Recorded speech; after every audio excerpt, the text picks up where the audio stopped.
माने या ना माने दिलदारा असां ते तैनू रब मनिया तू माने या ना माने दिलदारा असां ते तैनू रब मनिया दस होर केड़ा रब दा दुबारा दस होर केड़ा रब दा दुबारा असां ते तैनू रब मनिया तू माने या ना माने दिलदारा असां ते तैनू रब मनिया. Hi everyone, this is Surbhi Singh, Bollywood singer, and welcome in Join Films.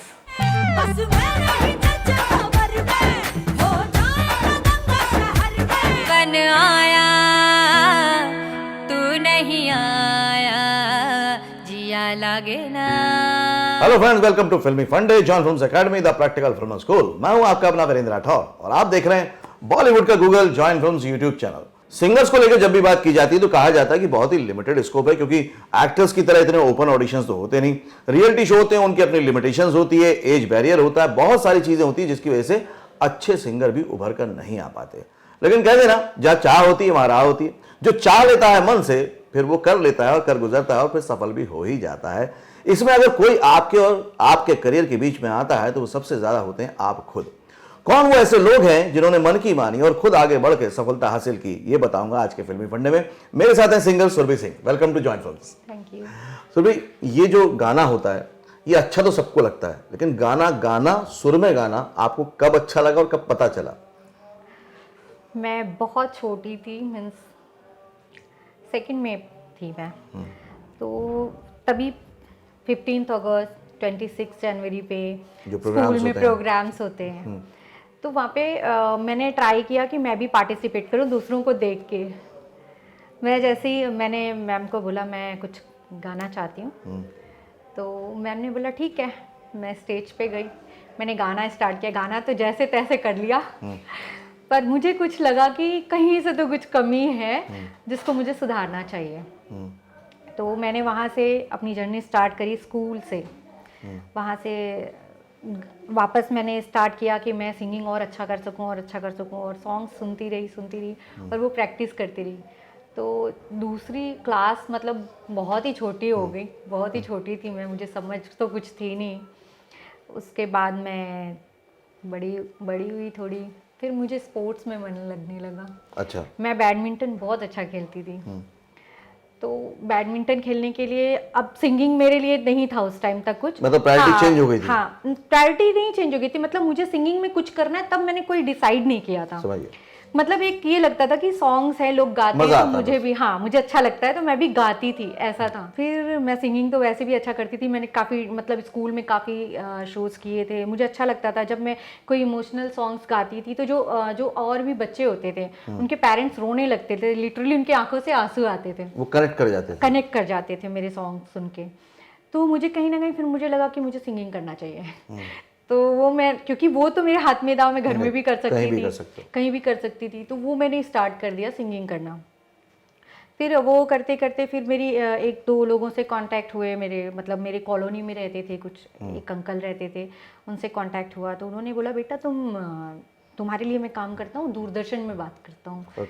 वहाँ पे बच्चों के शोज होते हैं, तो वहाँ पे आप सिंगिंग करो. मैंने बोला ठीक है अंकल. तो उन्होंने मेरे लिए एक शो के लिए बात किया जिसका नाम था बिन्नी की बकरी. ओके. तो वो छोटी सी बच्ची होती है, उसको एक बकरी से बहुत प्यार होता है, बकरी के बच्चे से, मेमना शायद उसको बोलते हैं. हाँ, मेमना. तो वो उसके ऊपर पूरी स्टोरी थी. तो उन्होंने मुझे वो सॉन्ग गाने के लिए, मतलब सिंगिंग वे में स्टोरी थी पूरी? हाँ, सिंगिंग में पूरी स्टोरी थी. तो वो सॉन्ग मैंने वो गाया, पहला परफॉर्म किया मैंने दूरदर्शन के लिए. उसके बाद वो सॉन्ग करने के बाद फिर मैंने एक मूवी के लिए गाया. फिर वहीं पे जी, बनारस में मूवी के लिए गाया, जिसका नाम था संग संग साजन के, मूवी का नाम था. उसके बाद फिर मुझे लगा कि और कुछ करना चाहिए. फिर मुझे थोड़ा अच्छा लगा कि मुझे पुशअप मिल रहा है. हाँ, और मुझे और आगे बढ़ना चाहिए. तो मैंने फिर रेडियो आकाशवाणी के लिए गाना स्टार्ट किया. ठीक है. तो अंकल से पूछा ये रेडियो पे गाना कैसे आता है. तो बोले उसके लिए बेटा जाके एग्जाम देना पड़ता है रेडियो के लिए। वहाँ पे टेस्ट होता है। हाँ, वहाँ टेस्ट होता है। वो एग्जाम जब आप पास कर जाओगे तो वहाँ पे आपको ग्रेड मिलेगा, आप किस ग्रेड में गाते हो, मतलब वो फिर वो अपना आपको कॉल उसके करेंगे, हिसाब से काम मिलेगा। हाँ, वो आपको लेटर भेजेंगे घर पे। तब तो लेटर का जमाना था, आजकल मुझे तो अच्छे से mails मालूम है वगैरह क्योंकि चल मैं भी वहाँ पे एज ए आर्टिस्ट काम करता था, तो मुझे भी एक ग्रेड मिला था दूरदर्शन से और आकाशवाणी, तो यही प्रोसेस होता था पहले। हाँ, तो मैं गई वहाँ पे और मैंने सिंगिंग किया। एग्ज़ाम था, मैंने फॉर्म भरा, एग्ज़ाम दिया, मैं पास हो गई। पास होने के बाद मुझे एक ग्रेड मिला, बी हाई ग्रेड कुछ बोलते थे, राइट। तो वो मिला मुझे। अब मेरा थोड़ा हौसला और बढ़ गया उस टाइम पे कि मुझे ये काम मिला है। अब मुझे तो वहाँ से मतलब गवर्नमेंट के पास से मुझे लेटर आ रहा है, मैं गाने जा रही बहुत बड़ी हूँ। बात है। वो तो बहुत बड़ी बात है मेरे लिए। फिर मैंने वो स्टार्ट की जर्नी। मैंने आकाशवाणी के लिए बहुत गाया। हर 6 मंथ में मेरे पास लेटर आता था कि आपका ये प्रोग्राम है, रिकॉर्ड करना है आपको। और वहाँ से चेक आता था, तो मैं बहुत खुश होती थी कि मेरे अकाउंट के लिए चेक आ रहा है। तो वो आना धीरे धीरे स्टार्ट हुआ। तो धीरे धीरे मेरी मम्मी मुझे फिर इवेंट्स में लेके जाने लगी तब, क्योंकि मैं अब जिद करने लगी कि मुझे अब आगे काम करना और है। उनको आगे भी काम भरोसा आ करना गया कि नहीं, हाँ, इसको काम मिलता है। जी, उनको भी भरोसा आ गया दूरदर्शन में जाना, सिंगिंग करना। तो मम्मी मेरी शोज़ में साथ में जाती थी। फिर थोड़ा टाइम निकलता गया। फिर मुझे लगा कि नहीं, मम्मी अब जा रही है, क्योंकि शोज़ में कुछ ऐसे गाने होते थे और पब्लिक शूटिंग जो करती थी, तो मेरी मम्मी को देख के मुझे थोड़ा अजीब सा फील होता था कि मम्मी के सामने ये सब लोग ऐसे कर रहे हैं तो कितना बुरा लग रहा है, मतलब मुझे शर्म आती थी।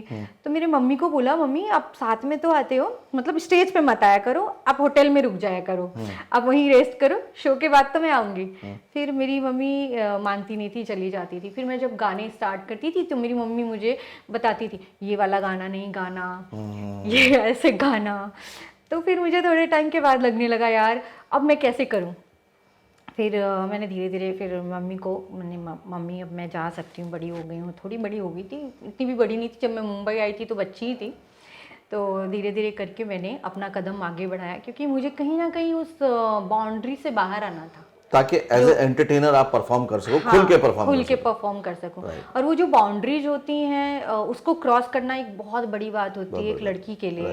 और ख़ास तौर से जब आप राजपूत और ब्राह्मण फैमिली से बिलोंग करते हो, तो वो मैंने कैसे करके क्रॉस किया वो मुझे पता है। फिर उसके बाद मेरा काफ़ी टाइम के बाद ये सब चीज़ें चलती रहीं। फिर मुझे मुंबई का इवेंट आया मेरे पास। ओके, तो यहाँ से ही डायरेक्ट ऑफर आया आपके पास मुंबई का? ओके, यहाँ पे इवेंट था, उदित नारायण जी थे उस शो में। तो मुझे ऐसा लगा कि यार मुझे तो उदित जी के साथ परफॉर्म करने के लिए मिल रहा है, ये तो बहुत बड़ी बात है मेरे लिए।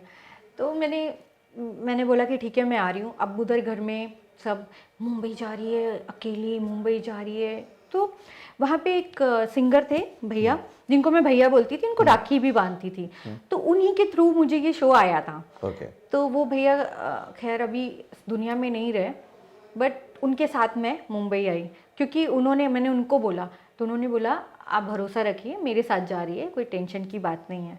फिर मैं मुंबई आई, मैंने परफॉर्म किया यहाँ पे। अब परफॉर्म करने के बाद घर लौटना था। फिर मैंने सोचा यार बनारस में कुछ नहीं है, मतलब मैं जो आपने देखा एक तरह से कि यहाँ पे एक कलाकार को लेके, आर्टिस्ट को लेकर एक बहुत अलग तरह की रिस्पेक्ट है, माहौल है। तो बनारस जाके मुझे कुछ नहीं होना था, मुझे लगा कि यहाँ पे जो चीज़ें वो वहाँ पे नहीं है, तो मैं यहाँ रुक गई। मैंने बोला कि अब नहीं, अब थोड़ा सा तो बगावत करनी पड़ेगी घर से। और मैं यहाँ रुक गई। मैंने बोला अब मुझे यहीं से जो भी करना है। तो मैं कम से कम 5-6 महीने मैंने यहाँ पे निकाले। 5-6 मंथ में मैंने बहुत काम किया, इवेंट्स किया, रिकॉर्डिंग्स की। Okay, great. मैंने बहुत काम किया, मैंने यहाँ पे स्टार्ट कर दिया, क्योंकि अप्रोच करना। तो मतलब जैसे नॉर्मली सिंगर आजकल ज्यादातर रियलिटी शो से जाने की कोशिश करते हैं, आपने इवेंट्स के थ्रू आए, तो फिर कभी रियलिटी शो किए? नहीं, मैंने रियलिटी शो यहाँ आने से पहले रीजनल रियलिटी शो किया था ईटीवी उत्तर प्रदेश के लिए, जिसमें मैंने जिसका नाम था फोक जलवा, उसकी मैं विनर रह चुकी थी।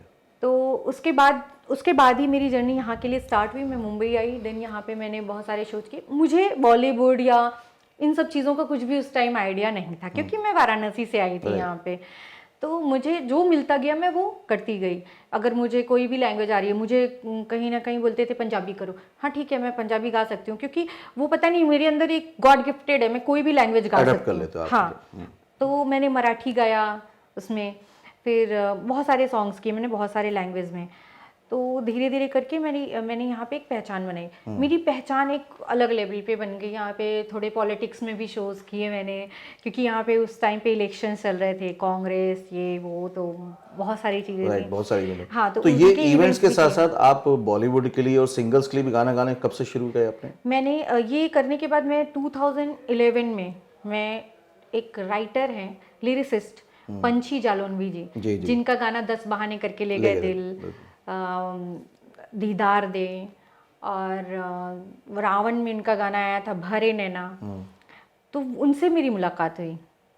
तो जैसे ही मैं उनसे मिली तो मुझे क्या था, जो रीजनल में करती थी, तो क्या होता है कि लोग ना फ़ायदा उठाने वाले बहुत हैं। तो वो क्या करते थे कि मुझे बुलाते थे, आपको 5,000 मिलेगा, सपोज एक एग्जांपल, 5,000 आपको पेमेंट मिलेगी, आप आओ स्टूडियो में गाना गाओ। ठीक है, मैं स्टूडियो चली गई, मेरे से गाना रिकॉर्ड करा लिया। रिकॉर्ड कराने के बाद मुझे 2,000 3,000 पकड़ाते थे, बोलते थे बाकी 2,000 आपके उधार हैं, जो मुझे कभी नहीं मिलते थे। तो ये मुझे ऐसे फिक्स करके, तो मुझे कहीं ना कहीं ऐसे लगा कि कहीं ना कहीं मेरा फ़ायदा उठा रहे हैं ये लोग इस तरह से। ओके, तो अभी कौन कौन सी ऐसी फिल्में जिसमें रिसेंटली आपने गाना है?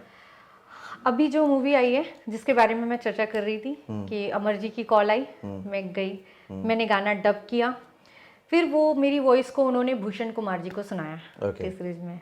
और बहुत ज़्यादा मैं धन्यवाद देना चाहती हूँ भूषण कुमार सर को, जिन्होंने मेरी वॉइस को फाइनल किया उस सॉन्ग के लिए। और वो गाना Bhuj the pride of India, जिसमें star cast Ajay Devgan, Sanjay Dutt, Sonakshi Sinha, Nora Fatehi जैसे आर्टिस्ट हैं इसमें जिन्होंने काम किया। और ये मेरी लाइफ का, मतलब जब आज तक की जर्नी का सबसे बड़ा गाना था और सबसे बड़ी फिल्म थी जिसके लिए मैंने गाया। और उम्मीद करती हूँ कि मैं आगे भी ऐसे ही स्टार कास्ट के साथ काम करती रहूँ। ओके, तो अभी आप हिंदी पे ज़्यादा कॉन्सेंट्रेट कर रहे हैं या रीजनल भी साथ में चल रहा है? नहीं, मैं हिंदी के लिए ज़्यादा कॉन्सेंट्रेट कर रही हूँ, और उसके अलावा मैं पंजाबी करना पसंद करती हूँ। तो मैं पंजाबी और हिंदी दोनों मिक्स भी करती हूँ कभी कभी। राइट। आपने जैसे बताया सुरभि कि आपने जब शुरुआत की, कंजर्वेटिव फैमिली थी, और जब हम छोटे शहरों से आते हैं तो बहुत सारी बातें माँ बाप सोचते हैं। आज भी बहुत सारी ऐसी सिंगर्स होंगी, मेल हों फीमेल हों, जिनके आसपास यही प्रॉब्लम, यही दुविधा गुजर रही होगी। आप उनसे क्या कहना चाहोगे? मैं जितने भी लोग हमें देख रहे हैं, मैं सिर्फ एक गुजारिश करूंगी कि आप अपने अंदर के आर्ट को पहचानो। जब आपके खुद को आप पहचानते हो तो आपको एक रास्ता मिलता है कि आपको क्या करना है, और आप उस पर आगे बढ़ते हो। क्योंकि मैंने अपने आप को बचपन से पहचाना है। जब मैं स्कूल जाती थी, कॉलेज गई, तो जो मुझे सब्जेक्ट जो मैं पढ़ती थी उसमें से मैं ये नहीं सोचती थी कि मुझे मेरे मार्क्स कितने आएंगे, एग्ज़ाम में मैं फेल हो जाऊंगी या पास हो जाऊंगी। मैं ये सोच के कभी पढ़ाई नहीं करती थी। उसमें जो स्टोरी जो मैं सोचती थी वो मुझे ऐसा लगता था, अगर मैं रानी लक्ष्मीबाई की स्टोरी पढ़ रही हूँ तो मुझे ऐसा लगता था मुझ में ही लक्ष्मीबाई है। तो कहीं ना कहीं मैं ये सोचती थी कि काश मैंने भी अपने देश के लिए लड़ाई की होती। तो कहीं ना कहीं मुझे वो स्टोरी जो मैं सुनती थी, तो मुझे कहीं ना कहीं उससे एक प्रेरणा मिलती थी कि मुझे आगे बढ़ना है। तो मैं सबसे यही करना चाहूँगी कि आप स्ट्रगल करो, क्योंकि ये मेन चीज़ें, आपको बहुत सारी चीज़ें सीखने को मिलती हैं स्ट्रगल से। जितना आप काम करोगे उतनी चीज़ें आपको सीखने के लिए मिलती हैं। हालांकि आप अपनी पूरी ज़िंदगी सीख सकते हो अगर आपने स्ट्रगल की है। बिना स्ट्रगल कुछ नहीं मिलता। तो आपको पेशेंस रखना चाहिए, और ऐसी छोटी छोटी स्टोरियों से आपको एक प्रेरणा मिलती है जो आपको लेनी चाहिए। और आपको सिर्फ और सिर्फ अपने दिल की सुननी चाहिए, दिमाग कम चलाना चाहिए। ऐसी जगहों पे एक आर्टिस्ट को अपने दिल की सुननी चाहिए और आगे बढ़ना चाहिए। Thank you Surbhi, thanks a lot, बहुत अच्छी बातें बताई। मैं भी आपसे हमेशा यही कहता हूं कि अगर आप कलाकार हैं तो कलाकार को हमेशा अपनी मन की माननी चाहिए, उसको राजा बनाना चाहिए, और दिमाग को क्लर्क बना के यूज़ करना चाहिए, ताकि वो आपको ऑप्शंस दे सके कि कैसे करना है, क्या करना है, कब करना है। सिर्फ इतना ही काम है, क्योंकि कोई भी क्रिएटिविटी, कोई भी परफॉर्मिंग आर्ट दिमाग से नहीं हो सकता। आप दिमाग से अच्छा गाना नहीं गा सकते, दिमाग से अच्छी कहानी नहीं लिख सकते। ये सब मन से आता है, मन की गहराई से आता है। तो उसके साथ जुड़ के रहेंगे तो दिमाग अपने आप साथ देगा, और दिमाग वाली दुनिया में आप भी सफल हो सकते हैं। बात यह कि जो भी आपको काम आता है उस पर आगे बढ़ते जाइए, काम करते जाइए, जैसे उन्होंने लगातार काम करती रहीं।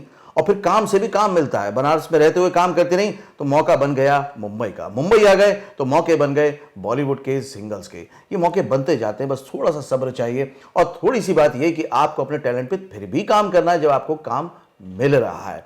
वो बहुत जरूरी हो जाता है। आज के वीडियो से आपने क्या सीखा, आपने क्या समझा, मुझे कमेंट करके बताइएगा। अगले वीडियो में फिर से मिलेंगे, तब तक के लिए देखते रहिए, सीखते रहिए, जमे रहिए। All the very best. क्या आप एक पॉपुलर सिंगर बनना चाहते हैं या फिर बॉलीवुड में प्लेबैक सिंगिंग करना चाहते हैं?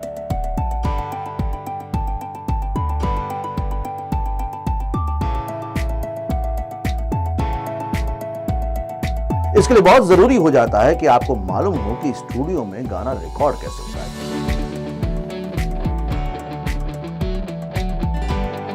क्योंकि कोई भी म्यूजिक डायरेक्टर जब आपका ऑडिशन लेगा तो वो स्टूडियो में रिकॉर्ड करके देखेगा कि आपकी जो साउंड क्वालिटी है वो प्रॉपर है कि नहीं, अदायगी प्रॉपर है कि नहीं। इसके लिए बहुत जरूरी हो जाता है कि आप किसी म्यूजिक कंपोजर से सीखें, क्योंकि म्यूजिक कंपोजर हर सिंगर से गवाता है। उसको मालूम है कि सिंगर के क्या अच्छे पॉइंट्स हैं, क्या माइनस पॉइंट्स हैं, उनको कैसे संभाला जा सकता है। वो आपकी खूबियों को और भी तराश कर आगे तक ले जा सकते हैं। तो जॉइन फिल्म्स में प्रैक्टिकल प्लेबैक सिंगिंग कोर्स में आप सीख सकते हैं म्यूजिक कंपोजर से डायरेक्टली कि प्लेबैक सिंगिंग कैसे की जाती है। अगर आप ज्यादा जानना चाहते हैं तो उसके लिए कांटेक्ट करें 8433366618 पर और पता करिए कि अगला बैच कब से शुरू हो रहा है।